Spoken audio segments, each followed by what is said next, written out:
I'm gonna lead with this. If you didn't fantasize about having this exact video game when you were a kid, I genuinely want you to comment below and describe your childhood. Because, well, yes, my childhood is very typically American middle class. I have it from people who grew up in different areas with wildly different circumstances, and heck, even in very different countries, that it's pretty universally known what you mean when you say the floor is lava. It's like instinctive play, I swear. So far as I have seen, jumping away from imaginary rivers of lava seems so common that it suggests some kind of genetic imperative. Could it be baked into our species? Could it be a part of our collective heritage, sprinting wholesale away from erupting volcanoes and their accompanying flows of molten rock? Could this be the commonality that finally unites our disparate ideologies? Probably not, but it sure as heck does make a fun video game. Hot Lava from Klei Entertainment is a first-person runner available on Apple Arcade as well as for purchase on Windows, Linux, and Mac OS. It is, how can I put this? Probably the best first-person parkour obstacle course game I've ever played, which puts it squarely up against Mirror's Edge and, are there any other games in this genre? Look, the premise of the game isn't difficult to describe. Or, actually, it is difficult to describe if you're trying not to sound sarcastic or dismissive. I'm not going to insult your intelligence by pretending that you can't tell exactly what the objective of this game is from the gameplay, but I also don't want to be misunderstood, so I'm going to tell you what the objective of the game is. It's going to sound sarcastic and dismissive, but rest assured this doesn't reflect on you at all. Unless you legitimately don't know what the game is about yet. In which case I'm about to insult you. Here's hoping the preface to all that makes it okay.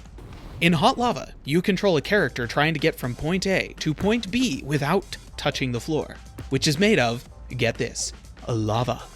You do this by jumping from one piece of furniture or various other bits of elevated set dressing to another, because if you touch the floor, you lose.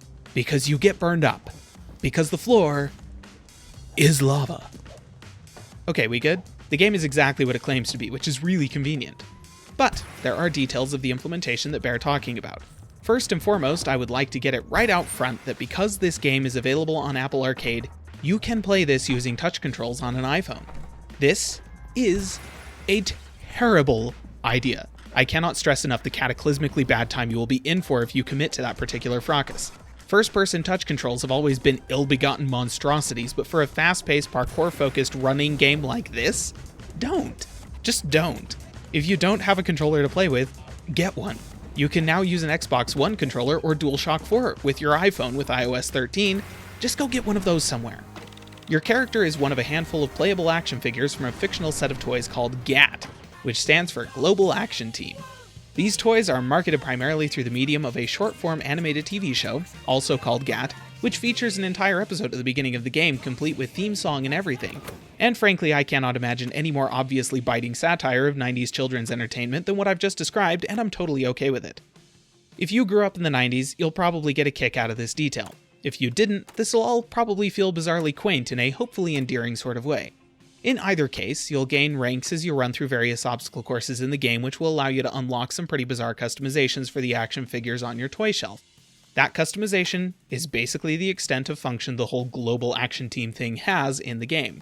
As far as I found thus far, there is no story or anything of that nature, it's all just set dressing. And on that note, let's talk sets. Much like how your childhood games of The Floor is Lava weren't limited to just one place, there are quite a few unlockable worlds you get to run and jump through as you play. Each features a lava-free overworld you can run around to come to grips with your surroundings or practice your parkour before you enter the life or death reality of living in a bond lair. Each course in each of these worlds is timed, and you'll get to compare yourself to other people who are also running those courses. You'll be in a server with other players as well, so you might very well be able to race some folks in real time. And wave at them, or spray paint the wall around them. It's all in there. My verdict then is that touch controls aside, a failing point that can be reasonably overcome with even less difficulty than ever on iOS now, Hot Lava is a brilliant game. I have been wanting something like this for literally decades, and it's lovely that somebody with more skill and motivation than me also wanted the same thing, so that I can now enjoy the fruits of their labors. At $20 to buy on PC, this game is definitely worth the price, and if you've got Apple Arcade, then you need to play this game. It's legitimately one of the most compelling first-person games of the year. In fact, if you've bought any other first-person shooters that were just released, I'd maybe see if you're not too far in to get a refund and pick this up instead.